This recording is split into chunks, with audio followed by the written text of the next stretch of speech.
അപ്പോഴത്തേട്ടറിയിക്കണം നമ്മുടെ customer electronic ഇത് വലിച്ചിട്ട് അതിൻ്റെ ഇടയിലൊരു ഗ്യാപ്പ് ഉണ്ട്, അങ്ങോട്ട് കിട്ടും. Hey guys, welcome back to your channel. അപ്പോൾ ഇന്ന് നമ്മുടെ വീഡിയോ എന്ന് വെച്ച് കഴിഞ്ഞാൽ നമ്മുടെ സുസുക്കി സെല്ലിൽ നമ്മൾ കസ്റ്റം വാൽവട്രോണിക് ചെയ്യാൻ പോവാണ്. അപ്പോൾ ഈ കസ്റ്റം വാൽവട്രോണിക് എന്താണെന്ന് അറിയാത്തവർക്ക്, അതായത് നമ്മുടെ എക്സോസ്റ്റിൻ്റെ മഫ്ലറിൻ്റെ പുറകിലായിട്ട് നമ്മളൊരു ഹോൾ അടിച്ചിട്ട് നമ്മളൊരു വാൽവ് പോലെ ഫിറ്റ് ചെയ്ത് വയ്ക്കും. അന്നേരം നമുക്കത് സൗണ്ട് വേണ്ടപ്പോൾ തുറക്കുകയും ചെയ്യാം, സൗണ്ട് വേണ്ടതപ്പോൾ നമുക്ക് ക്ലോസും ചെയ്യാൻ പറ്റും. അതാണ് വാൽവട്രോണിക് എന്ന് പറയുന്നത്. ഇപ്പോൾ നമുക്ക് റീമസിൻ്റെ വാൽവട്രോണിക് വരുന്നുണ്ട്. അതായത് ഏകദേശം എനിക്ക് തോന്നുന്നത് 10,000 തൊട്ട് 20,000 രൂപ വില റേഞ്ച് ഉണ്ട്. ശരിക്കും അതിൻ്റെ ഒന്നും ആവശ്യമില്ല, വലിയ പെർഫോമൻസിന് മാറ്റമൊന്നും വരില്ല. എൻ്റെ ഫ്രണ്ടിന് വേണ്ടി ചെയ്തിട്ടുണ്ട്. പിന്നെ പെർഫോമൻസ് വേണമെന്നുണ്ടെങ്കിൽ നമുക്ക് ഹെഡേഴ്സ് ഒക്കെ ചെയ്യണം, നമ്മളെന്തായാലും അത് ചെയ്യാൻ ഉദ്ദേശിക്കുന്നില്ല. അപ്പോൾ ഈ കസ്റ്റം വാൽവട്രോണിക് നമ്മുടെ പേജിൽ അവൈലബിൾ ആട്ടോ. 3000 രൂപയാണ് വില വരുന്നത്. അതിനകത്ത് നിങ്ങൾക്ക് കേബിൾസ് എല്ലാം ഇൻക്ലൂഡഡ് ആയിരിക്കും. അപ്പോൾ ഇനി നമുക്ക് ആ കസ്റ്റം വാൽവട്രോണിക് നമുക്ക് സെറ്റ് ചെയ്യാൻ പോകട്ടെ വർക്ക്ഷോപ്പിട്ട്. നമ്മൾ വാൽവട്രോണിക് സെറ്റ് ചെയ്യാനായിട്ട് നമ്മുടെ അടുത്തുള്ള വർക്ക്ഷോപ്പിട്ട് നമ്മുടെ കാർ കൊണ്ടുവന്നു കേട്ടോ. അപ്പോൾ നമ്മളിത് ലിഫ്റ്റ് കയറ്റാൻ പോകണം. ലിഫ്റ്റ് കയറ്റി പൊക്കിയിട്ടാണ് നമ്മളിത് സെറ്റ് ചെയ്യാൻ കേട്ടോ. എന്നാണ് നമുക്ക് എളുപ്പത്തിൽ വെക്കാൻ പറ്റുള്ളൂ. ചിലവർ ജാക്കിയൊക്കെ പൊക്കി വെച്ച് ചെയ്യാനുണ്ട്, പക്ഷേ ഏറ്റവും ബെസ്റ്റ് ഓപ്ഷൻ എന്ന് പറഞ്ഞാൽ ലിഫ്റ്റിൽ വെച്ച് ചെയ്യുകയാണ്. കാരണം എന്ന് വെച്ച് കഴിഞ്ഞാൽ നമുക്ക് കറക്റ്റ് പൊസിഷൻ എവിടെ വെക്കണമെന്ന് അറിയാൻ പറ്റും നമ്മുടെ ത്രോട്ടിൽ ബോഡി. അപ്പോൾ നമ്മൾ ലിഫ്റ്റ് കയറ്റി ഇനി പൊക്കാൻ പോകട്ടോ.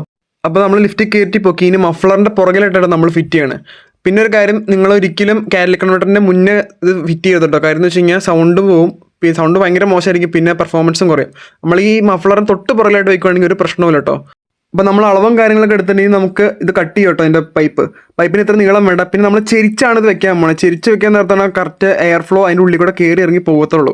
പിന്നെ നമ്മുടെ എക്സോസിൻ്റെ പൈപ്പ് റൗണ്ട് ആയതുകൊണ്ട് തന്നെ നമ്മൾ ഇച്ചിരി റൗണ്ട് പോലെ ഒന്ന് കട്ട് ചെയ്യാൻ കേട്ടോ. അതുകൊണ്ട് ഇതേപോലെ അന്നേരം പെർഫെക്റ്റ് ആയിട്ട് നിൽക്കും. ഇപ്പോൾ നമ്മൾ പൊസിഷനും കാര്യങ്ങളൊക്കെ ചെക്ക് ചെയ്തിട്ടുണ്ട്. ഇനി നമുക്ക് അവിടെ ഒരു ഹോൾ അടിക്കണം. അപ്പോൾ ഹോൾ അടിക്കാനായിട്ട് നമുക്ക് ആംഗിൾ കൊണ്ട് കട്ട് ചെയ്യാൻ പറ്റില്ല. ഇതുണ്ടോ, ഈ പൊസിഷനിൽ വെക്കണം. അപ്പം നമ്മൾ വെൽഡിങ്ങിന് വെച്ചിട്ട് അത് ചൂടാക്കിയിട്ട് ഇതേപോലെ ഹോൾ അടിച്ചിട്ടുണ്ട് കേട്ടോ. നമ്മൾ ഹോൾ അടിച്ചിട്ടുണ്ട്. ഇനി ഹോൾ അടിച്ചിട്ട് ഒന്നുകൂടി നമ്മൾ വെച്ച് നോക്കാം കേട്ടോ. കാര്യം ഇപ്പം നമ്മൾ എത്ര പെർഫെക്റ്റ് ആയിട്ട് കട്ട് ചെയ്താലും ചെറുതായിട്ടൊരു ഗ്യാപ്പൊക്കെ വരും. അപ്പോൾ ഗ്യാപ്പ് ഒട്ടും വരാൻ പാടില്ല. അപ്പോൾ അതിനനുസരിച്ച് നമ്മൾ വെൽഡും ചെയ്യണം കേട്ടോ. പിന്നെ ഒരു കാര്യം, ഈ ത്രോട്ടിൽ ബോഡി മഫ്ലർ തട്ടാണ്ട് നോക്കണം. അപ്പോൾ നമ്മളിത് അഴിച്ചെടുത്തിട്ട് ചെയ്യുകയും കുറച്ചുകൂടി ബെറ്റർ ആയി കേട്ടോ. അപ്പോൾ നമുക്ക് നമ്മുടെ വണ്ടിയുടെ കാര്യത്തിൽ മൊത്തം അഴിക്കേണ്ടി വന്നിട്ടില്ല. നമുക്കൊരു പകുതി അഴിച്ചിട്ട് ഇങ്ങനെ തൂക്കിയിട്ടിട്ട് വെൽഡ് ചെയ്യാന്ന് കേട്ടിരിക്കണം. അല്ലെങ്കിൽ മൊത്തം മഫ്ലർ കഴിക്കേണ്ടി വരും. അപ്പോൾ നമ്മൾ ഹോളില്ലാത്ത വിധം നല്ല അടിപൊളിയായിട്ട് വെൽഡ് ചെയ്യണം കേട്ടോ.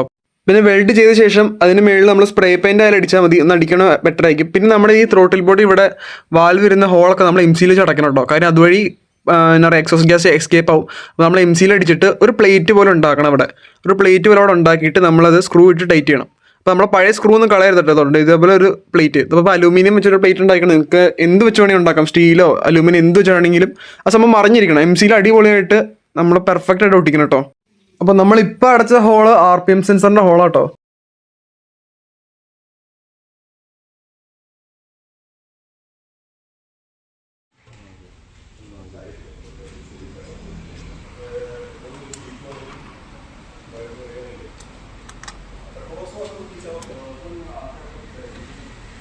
അപ്പോൾ ത്രോട്ടിൽ ബോർഡ് കാര്യം നമ്മൾ സെറ്റ് ചെയ്തിട്ടുണ്ട്. നമ്മളെല്ലാം ഹോളൊക്കെ അടച്ച് സെറ്റ് ചെയ്തിട്ടുണ്ട്. പിന്നെ നിങ്ങളൊരു കാര്യം ചെയ്യുക, നട്ടും ബോൾട്ട് ഇടാൻ നേരത്ത് 2 നട്ട് ഇടാൻ നോക്കട്ടോ. കാര്യം എന്ന് വെച്ച് കഴിഞ്ഞാൽ ഇവിടെ വൈബ്രേഷൻ എത്തുന്ന ഏരിയയാണ്. അപ്പോൾ അതുകൊണ്ട് ലൂസായി പോകാൻ ചാൻസ് ഉണ്ട്. അതുകൊണ്ട് ഞാൻ ഒരു സേഫ്റ്റിക്ക് വേണ്ടിയിട്ട് 2 നട്ട് യൂസ് ചെയ്യും കേട്ടോ. ഇപ്പോൾ ലോക്കൽ ബോൾട്ടാണ് മേടിച്ചിട്ടേക്കണേ. പിന്നെ ഏറ്റവും അടിപൊളി നട്ടും ബോൾട്ട് എന്ന് പറഞ്ഞാൽ നമ്മൾ ഈ കാറിൻ്റെ ഷോപ്പിൽ കിട്ടുന്ന നട്ടും ബോൾട്ടായിരിക്കും കേട്ടോ. എനിക്ക് പെട്ടെന്ന് ഇതാണ് കിട്ടിയത്, അതുകൊണ്ടാണ് ഈ ലോക്കൽ ബോൾട്ട് മേടിച്ചിട്ട്. പക്ഷേ കുഴപ്പമൊന്നുമില്ല, നമ്മൾ പെയിൻ്റ് അടിച്ച് വെക്കുകയാണെന്നുണ്ടെങ്കിൽ തുരുമ്പും കാര്യങ്ങളൊന്നും പിടിക്കില്ല കേട്ടോ. ഇനി നമുക്ക് ഇതിൻ്റെ കേബിൾ സെറ്റ് ചെയ്യണം. അപ്പോൾ അതിൻ്റെ അടിയിൽ കൂടെ കേബിൾ ഇട്ടിട്ട് മേളിൽ കൂടെ കൊടുക്കണം കേട്ടോ. അതായത് നമ്മുടെ ഇവിടെ ഒരു ഹോളുണ്ടോ, ആ ഹോളിൽ നമ്മൾ കേബിളിൻ്റെ എൻഡ് കൊടുത്തിട്ട് മേളിൽ കൂടെ എടുക്കണം. അപ്പോൾ നമ്മുടെ ഹാൻഡ് ബ്രേക്കിൻ്റെ അവിടെ ഉണ്ട്. ഹാൻഡ് ബ്രേക്കിൻ്റെ അവിടെ ചെറിയ ഹോൾ ഉണ്ട് കേട്ടോ, കാണിച്ചു തരാം കേട്ടോ. ഇത് കണ്ടോ, ഇവിടെ ഒരു റബ്ബറിൻ്റെ ഒരു ബുഷ് ഉണ്ട്. അപ്പോൾ അത് നമ്മൾ മാറ്റിയിട്ട് അതിൻ്റെ ഉള്ളിൽ കൂടെ ആ കേബിൾ കയറ്റിയിടാം. പിന്നെ ഒരു കാര്യം, റബ്ബർ ബുഷ് നമ്മൾ നല്ലോണം ഇടണം കേട്ടോ.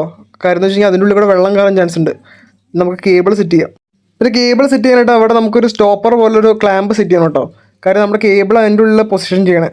അതിനായിട്ട് നമ്മളൊരു ക്ലാമ്പ് പറഞ്ഞ് സെറ്റ് ചെയ്തെടുത്തിട്ടുണ്ട്. അപ്പോൾ അതിൻ്റെ ഉള്ളിൽ നമ്മൾ ഒരു ത്രെഡ് ലോക്ക് ഉണ്ട്, അത് മേടിച്ചിടുക. അപ്പോൾ ഈ കിറ്റിൽ നമ്മൾ ഈ ക്ലാമ്പ് ഒഴികെ ബാക്കിയെല്ലാം പ്രൊവൈഡ് ചെയ്യണം കേട്ടോ. അപ്പോൾ നമ്മുടെ പണി ഓൾമോസ്റ്റ് കഴിഞ്ഞു. ഇനി ബാക്കി കാണിച്ചു തരാം. അപ്പോൾ ഗൈസ്, നമ്മുടെ വണ്ടിയിൽ നമ്മൾ കസ്റ്റം വാൽവട്രോണിക് ഫിറ്റ് ചെയ്തിട്ടുണ്ട്. ഇനി അതിൻ്റെ സൗണ്ട് എങ്ങനെ സെറ്റ് ചെയ്യണമെന്ന് കാണിച്ചു തരാം കേട്ടോ.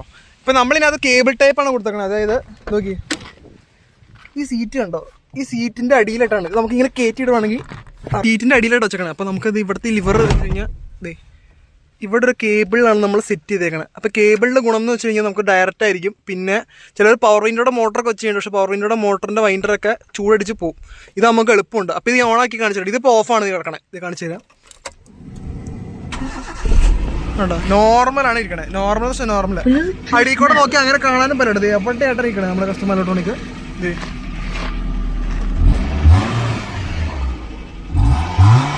ഒരു വ്യത്യാസമില്ല. ഇനി നമുക്ക് എൻ്റെ ഫ്രണ്ട് ഇത് ഓണാക്കി കാണിച്ചു കേട്ടോ. ഇടയ്ക്ക് ഇരിക്കണമെന്ന് ഇനി വലിച്ചിട്ട് അതിൻ്റെ ഇടയിലൊരു ഗ്യാപ്പ് ഉണ്ട്, അങ്ങോട്ട് കിട്ടും. അപ്പോൾ തന്നെ ചെറിയ വ്യത്യാസമുണ്ട്. എടാ അത് റബ് ചെയ്തേ.